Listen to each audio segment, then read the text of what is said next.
भारत आप सभी का हार्दिक स्वागत करता है।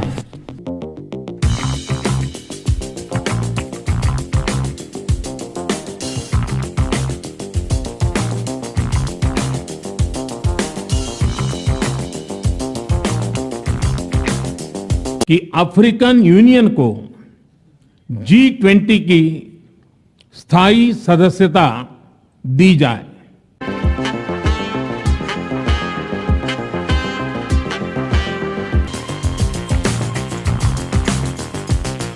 दुनिया की रीत है कि जो सक्सेसफुल होते हैं वो हाथ में हाथ डाल के आगे बढ़ जाते हैं, जिन्होंने बैठ के रोना होता है वो बैठ के रोते रहते हैं। और अब रोना भी सुनने के लिए कान चाहिए ना आपको, तो कान कोई लेंड करेगा तो आप रोएंगे ना, अब किसके कान में रोएंगे।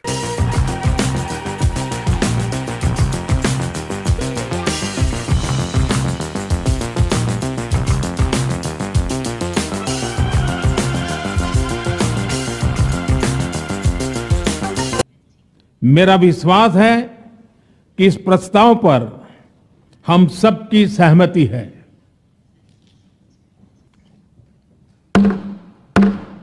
अफ्रीकन यूनियन को परमानेंट सदस्यता मिल गई। तकरीबन 55 देश हैं अफ्रीका के, ये हैं ग्लोबल साउथ के, और चाइना इसी चीज से चढ़ा हुआ है, क्योंकि भारत ने बोला भाई गरीब देश है, उनकी आवाज कौन बनेगा।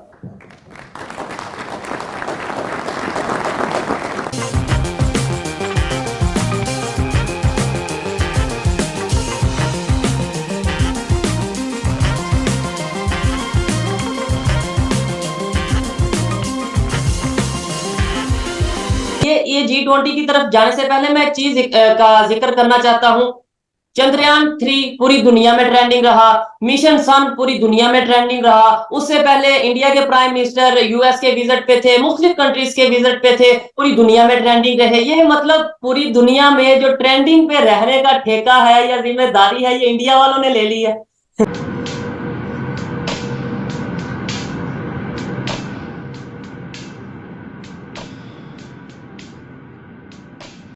नमस्कार दोस्तों, नई दिल्ली में G20 डिक्लेरेशन मंजूर कर लिया गया है। G20 में भारत की यह बड़ी कामयाबी मानी जा रही है। G20 के इस समिट में सभी सदस्य देशों के बीच सहमति बन गई है और साथ ही भारत के प्रयासों से अफ्रीकन यूनियन को भी G20 का परमानेंट मेंबर बना लिया गया। भारत के प्रस्ताव का चीन और यूरोपियन यूनियन ने भी समर्थन किया। इससे अफ्रीका के 55 देशों को बहुत फायदा होगा। भारत ने कई अफ्रीकी देशों और बांग्लादेश जैसे छोटे देशों को भी G20 में न्योता दिया, जिसे देखकर पाकिस्तान अपने आप को दुनिया की बिरादरी से अलग थलग दिखाई दे रहा है। भारत की ग्लोबल परफॉर्मेंस देख पाकिस्तान सख्ते में और उसे याद आ रहा है जब हमारे प्रधानमंत्री मोदी ने कहा था कि हम पाकिस्तान को दुनिया में अलग थलग कर देंगे। इंडिया ने क्या किया है कि उन्होंने ओमान को बुलाया, उन्होंने इजिप्ट को बुलाया, उन्होंने इसके अलावा यूएई को बुलाया। वो जो ममालिक जो G20 में नहीं थे, एक तो वो आपको पता है कि इसको अफ्रीकन यूनियन को भी मेन स्ट्रीम कर रहे हैं, जिससे बहुत सारी Muslim world automatically they become part of the G20, क्योंकि उसमें अफ्रीका में मुस्लिम वर्ड भी है, बिकॉज वो जितने भी 55 ममालिक हैं। आपको क्या लगता है कि once for all president Sisi का आना, उसके बाद रजब तैयब एर्दोगान ने वैसे ही आना है, जो इंडियन ओशन प्रेसिडेंट ने वैसे ही आना है, MBS ने वैसे ही जाना है, वो तो एज ए स्टेट गेस्ट ठहर रहे हैं 11 तारीख तक इंडिया के अंदर ही। और ये जो मुस्लिम वर्ल्ड तक आउटरीच है कि यूएई को बुला लो, इजिप्ट को बुला लो, ओमान को बुला लो, इससे क्या लगता है वंस फॉर ऑल उन्होंने ये समझ लिया है कि वो जो इंडिया के बारे में एक ऑब्जर्वेशन थी मुस्लिम वर्ल्ड की कि भाई ये कश्मीर और वो मुसलमानों के बड़े खिलाफ हैं और वो कत्लो गारत कर रहे हैं और जेनोसाइड हो रहा है, वंस फॉर ऑल ये पोजीशन चेंज कर दो। किस हद तक इंडिया ने अपना जो पावर डिस्प्ले किया है, ये एज ए अपनी जो नेशन का अपने आप को एज ए शो करवाया है कि वो भाई they are an economic power, तो हमारे साथ इस लेंस से देखा जाए, ना कि हमें रिलीजियस लेंस से देखा जाए जिस तरह इंडिया ने पोर्ट्रे किया है। गो कि उन्होंने कतर को नहीं बुलाया, ब्रिस्टा बड़ी इंपॉर्टेंट बात है, क्योंकि कतर ने वो याद होगा नूपुर शर्मा वाला इंसिडेंट और उस सब में बड़ा वो इम्पोर्टेंट रोल वो एग्रेसिवली उन्होंने किया था, तो उन्होंने उसको साइड लाइन कर लिया। जरा सऊदीज भी खुश हो जाएंगे, कतर को टफ टाइम दिया है, अमारातीज भी पसंद नहीं करेंगे, तो उन्होंने बड़े चुन के GCC के 3 ममालिक बुला लिए। इसको आप क्या समझते हैं? यहाँ पे पाकिस्तान के लिए भी एक सुबकी है कि वो जिन ममालिक पे हम बड़ा तकिया किया करते थे तकिया तो अभी भी कर रहे हैं, 25-25 अरब डॉलर हमने उनसे लेना है।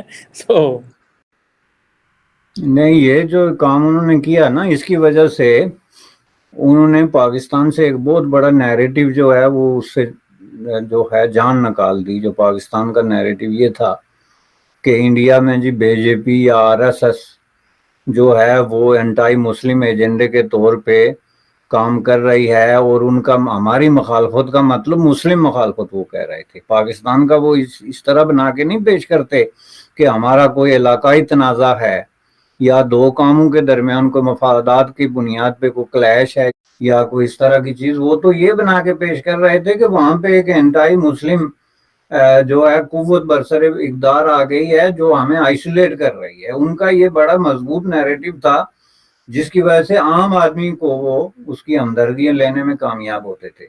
अब मिस्र को बुलाने के बाद ये इस तरह के जो मुल्कों, उसमें से जान तो निकल गई। वो जो मोहम्मद बिन सलमान 2019 में आए, उसके लिए मोहम्मद बिन सलमान स्टेट गेस्ट भी होंगे। मोहम्मद बिन सलमान G20 में है, उससे पहले वो 2019 में आए और हमारे पास सुना है वो कुछ घंटों के लिए आ रहे हैं। पता नहीं आज तो कोई नहीं आए, सवेरे उन्होंने उधर जाना है, परसों भी जाना है, पता नहीं 12-11 को नहीं आते। अब कोई हमें तो पता नहीं है, अगर ना आए तो और बेइज्जती हो जानी बड़े साहब। ये भी एक नया जो चक्कर शुरू हो जाना है। उन्होंने कहना है कि यार ये बंदा एक कदी उम्मीद थी वो भी नहीं आई। नहीं, आप उनको अब वही स्टेटस दे रहे हैं जो एक वक्त में यूनाइटेड स्टेट ऑफ अमेरिका या वेस्टर्न पावर्स को आप देते थे कि जी क्लिंटन साहब अगर इंडिया जा रहे हैं 5 दिन के दौरे पे तो कम से कम रास्ते में वो एयरपोर्ट पे चाय तो पी लें। वाह। तो उन्होंने शर्त ये रखी थी कि बिल्कुल कर लेंगे, लेकिन शर्त उसकी ये है कि आपके हुक्मरानों से हाथ हम नहीं मिलाएंगे। इस चीज की अगर आप गारंटी दे दें, जब उन्होंने कहा था कि मैं मुशर्रफ से हाथ नहीं मिलाऊंगा, तो वो इस शर्त पे जो है उन्होंने 1 घंटा जो स्टे की और टेलीविजन पे डायरेक्ट जो है पाकिस्तानी अवाम से खिताब किया।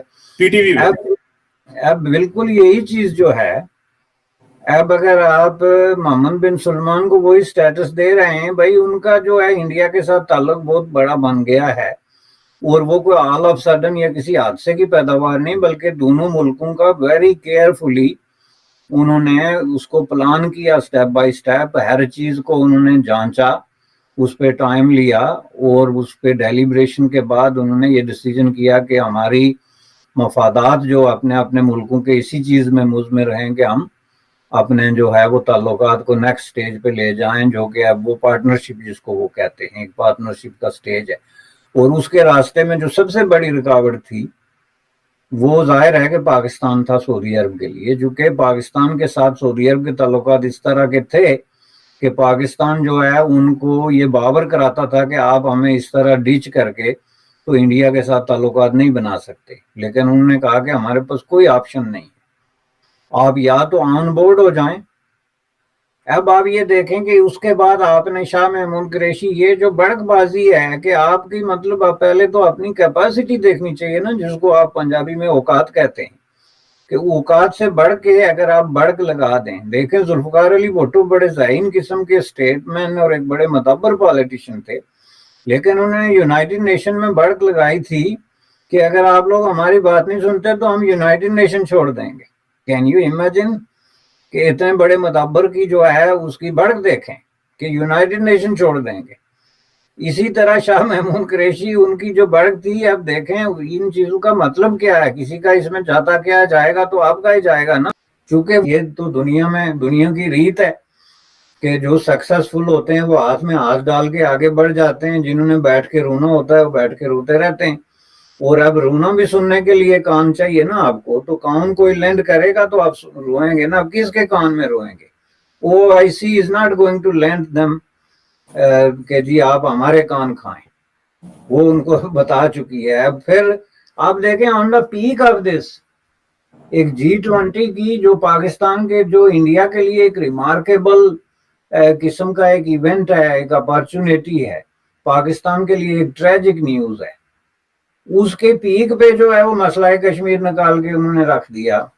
आपकी एक वजारत खारजा के अफसर ने कहा कि जनाब हम G20 जैसे इवेंट के उस साए में जो है मसला कश्मीर को नजरों से ओझल नहीं होने देंगे। Look at that, who is going to look at मसला कश्मीर?